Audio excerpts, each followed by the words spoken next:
देश की वित्त मंत्री निर्मला सीतारमण 1 फरवरी को संसद में केंद्रीय बजट 2025-26 पेश करेंगी। बजट पर हर वर्ग की निगाहें टिकी रहती हैं, खासकर इनकम टैक्स को लेकर संभावित बदलाव को लेकर। बजट में इनकम टैक्स को लेकर क्या फैसले लिए जा सकते हैं, इसको लेकर नीति आयोग के सदस्य, देश के बड़े बड़े अर्थशास्त्री डॉक्टर अरविंद विरमानी से हमारे सहयोगी हिमांशु शेखर मिश्रा ने बातचीत की है, वो आपको सुनवाते हैं। एक तो है कि डिमांड कैसे अर्थव्यवस्था में बढ़ाई जाए। जो उद्योगपति लगातार कहते रहे हैं पिछले कुछ हफ्तों में कि अगर आप चाहते हैं कि आम आदमी के हाथ में ज़्यादा पैसा बचे तो आप उनको इनकम टैक्स रेट में छूट दीजिए, उससे उनके हाथ में पैसा बचेगा, वो ज़्यादा खर्च करेंगे अर्थव्यवस्था में, उससे डिमांड बढ़ेगी। टैक्सेस का इससे मैं मेरे भी रिलेटिव्स हैं, वो सब कहते हैं टैक्स कम होना चाहिए, पर एज एन इकोनॉमिस्ट, अर्थशास्त्री, मेरा emphasis always is on tax reform. क्या मतलब है उसका? टैक्स रिफॉर्म का मतलब है, अभी आप कोई भी टैक्स ले लिए, सेंट्रल टैक्स से बहुत कॉम्प्लेक्स हो गया है। तो अगर टैक्स इकोनॉमिक्स को आप देखें, वो हमें बताता है कि किस तरह इसको सिंप्लीफाई करें और इकोनॉमिकली साउंड भी बनाएं। मतलब it is not just a matter of some lawyer going in and simplifying, that is not enough. वो इकोनॉमिकली भी साउंड होना चाहिए, क्योंकि उसके इंसेंटिव इफेक्ट होते हैं। वो लॉयर का काम नहीं है, वो इकोनॉमिस्ट का काम है। क्या है इंसेंटिव इफेक्ट, उसको भी ध्यान में रखना पड़ता है। सो बॉटम लाइन जिसको कहते हैं वो ये है कि आप सिंप्लीफाई करेंगे टैक्स न्यूट्रल रिफॉर्म, तो उसमें रेवेन्यू भी कम नहीं होगी, उसका इलास्टिसिटी ऑफ रेवेन्यू बढ़ेगा, और लोगों की जो ईज ऑफ डूइंग बिजनेस, वो जो एसएमईज हैं, वो उनके कॉस्ट ऑफ रेगुलेटरी कॉस्ट कम होंगे, वो ज़्यादा पदार्थ कर सकेंगे, वो एक्सपेंडिचर कर सकेंगे, वो जॉब क्रिएट कर सकेंगे, तो इकोनॉमी उससे ज़्यादा बेनिफिट। आप महत्वपूर्ण अगेन इसका मतलब मैं ये नहीं कह रहा कि मैं अपोज करता हूँ, कुछ ना कुछ एडजस्टमेंट तो होती रहती है। ये आप अपना आपका ये आकलन है, ये आपका असेसमेंट है। और जो मैं अगर सही समझा तो आप ये कह रहे हैं कि पर्सनल इनकम टैक्स रेट में छूट देने से जितना उसका असर होगा अर्थव्यवस्था पर, उससे कहीं ज्यादा असर होगा कि अगर सरकार अपने फंड्स का इस्तेमाल पब्लिक इंफ्रास्ट्रक्चर में टैक्स रिफॉर्म भी अगर करे, साथ में टैक्स रिफॉर्म भी, वो अलग चीज थी। मैं टैक्स रिफॉर्म की खाली बात कर रहा हूँ। खाली टैक्स रिडक्शन से नहीं होता, टैक्स एडजस्टमेंट होनी चाहिए। फॉर एग्जाम्पल, जैसे जीएसटी है, जीएसटी को सिंप्लीफाई हम कर सकते हैं 75। Of course this is centre and states, वो कमिटी है, उसको सारा, तो ये बजट का इशू नहीं है, ये जनरल इशू है। हाँ। मैं उदाहरण दे रहा हूँ आपको।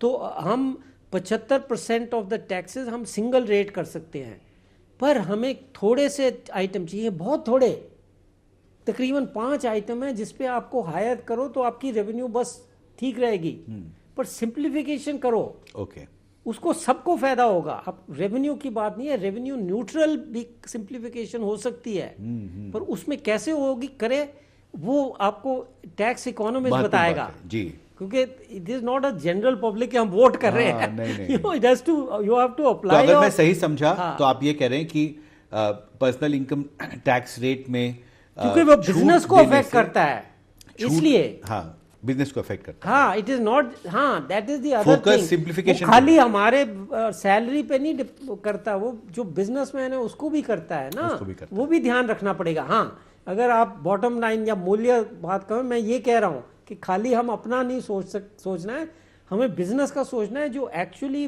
जॉब क्रिएट करेंगे ना। अगर वो जॉब नहीं क्रिएट करेंगे, फिर हम रोते रहेंगे कि वेजेस नहीं बढ़ रहे, एम्प्लॉयमेंट नहीं है।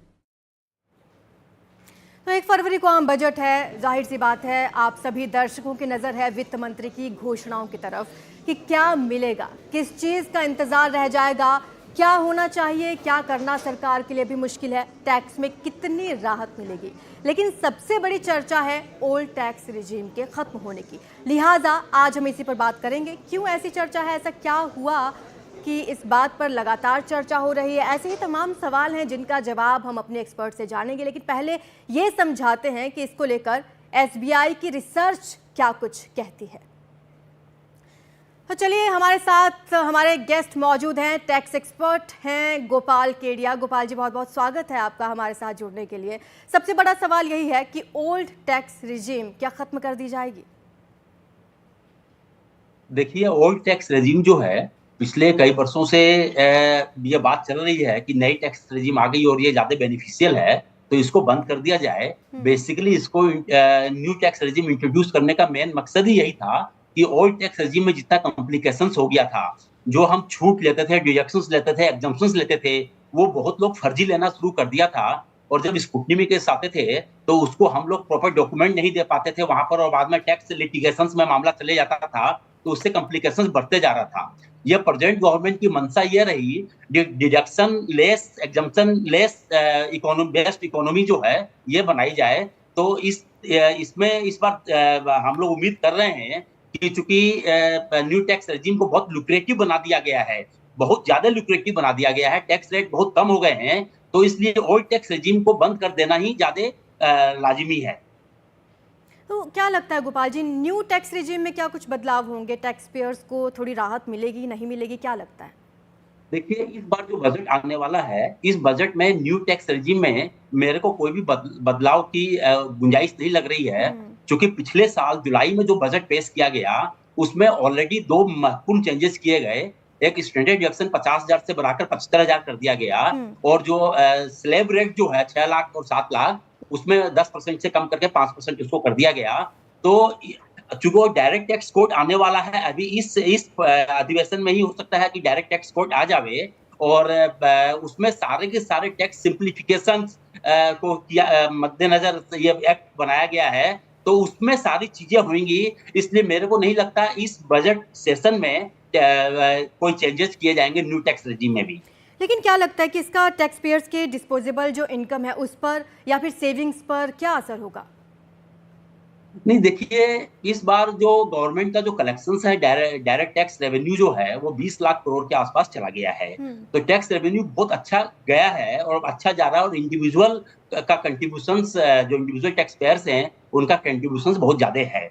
इसलिए टैक्स ये गुंजाइश बहुत ज्यादा बनती है कि टैक्स रेट को कम कर दिया जाए, और एक थ्रेशोल्ड एग्जम्पशन लिमिट जो है, जो अभी ये माना जाता है कि 7 लाख रुपया है उसके ऊपर कोई टैक्स नहीं लगता, क्योंकि 25,000 का जो है टैक्स रिबेट मिल जाता है सेक्शन 87A के भीतर, उसको बढ़ा के 10 लाख कर दिया जाए। तो सिचुएशन को देखते हुए ये बहुत अच्छा है कि ये कर दिया जाए, और इंडियन इकोनॉमी इसका बोझ जो है बर्दाश्त भी कर लेगी, क्योंकि कलेक्शन हमारे जीएसटी में हम देख रहे हैं 20 लाख करोड़ से ज्यादा का कलेक्शन हो रहा है, डायरेक्ट टैक्स में देख रहे हैं 20 लाख करोड़ से ज्यादा का कलेक्शन हो रहा है। तो गवर्नमेंट के पास कलेक्शंस काफी हो रहे हैं और रेवेन्यूज काफी आ रहा है, तो इसलिए काफी स्कोप है टैक्स रेट को कम करने का और थ्रेशोल्ड लिमिट को बढ़ाने का। लेकिन अगर ओल्ड टैक्स रिजीम खत्म हो जाती है तो जो लोग टैक्स सेविंग इन्वेस्टमेंट करते हैं, उन इन्वेस्टमेंट्स का क्या, उन लोगों का क्या? देखिए, अभी अगर हम लोग ओल्ड टैक्स रेजिम और न्यू टैक्स रेजिम में अगर कंपैरिजन करें तो हम देखते हैं कि ओल्ड टैक्स रेजिम में बहुत ज्यादा टैक्स बनता है इन्वेस्टमेंट करने के बावजूद भी। अगर हम न्यू टैक्स रेजिम के साथ कंप्यूटेशन बनाएं और टैक्स कैलकुलेशन करें तो उसमें बहुत ज्यादा टैक्स बनता है ओल्ड टैक्स रेजिम में। तो अल्टीमेटली जो टैक्स पेयर है न्यू टैक्स रेजिम ही ऑप्ट करता है, और ऐसा प्रावधान किया गया है अभी की सैलरीड एम्प्लॉय जो हैं वो सुविधा के हिसाब से ओल्ड टैक्स रेजिम भी ऑप्ट कर सकते हैं, न्यू टैक्स रेजिम भी ऑप्ट कर सकते हैं। जितनी बार चेंजेस करना चाहें वो कर सकते हैं। तो इसलिए ओल्ड टैक्स रेजिम बहुत ज्यादा लुक्रेटिव नहीं रह गया है। और आपको ये जान के आश्चर्य होगा, 5 लाख से ज्यादा इनकम, 5 करोड़ से ज्यादा इनकम अगर आपकी होती है तो 37% जो है आपको सरचार्ज लगता है ओल्ड टैक्स रेजिम में, जबकि न्यू टैक्स रेजिम में केवल 25% सरचार्ज लगता है। तो इसलिए किसी भी तरीके से हम अगर एग्जामिन करें तो न्यू टैक्स रेजिम बहुत लुक्रेटिव है, तो ओल्ड टैक्स रेजिम को बंद कर देना ही ज्यादा लाजिमी है। क्योंकि इन्वेस्टमेंट की अगर हम लिमिट भी बढ़ाते हैं 1.5 लाख से, अगर किसी में जो 2 लाख कर दें तो भी बहुत ज्यादा बेनिफिशियल ओल्ड टैक्स रेजिम नहीं रह जाती है। बहुत बहुत शुक्रिया आपका गोपाल केडिया जी हमारे साथ इस चर्चा में जुड़ने के लिए।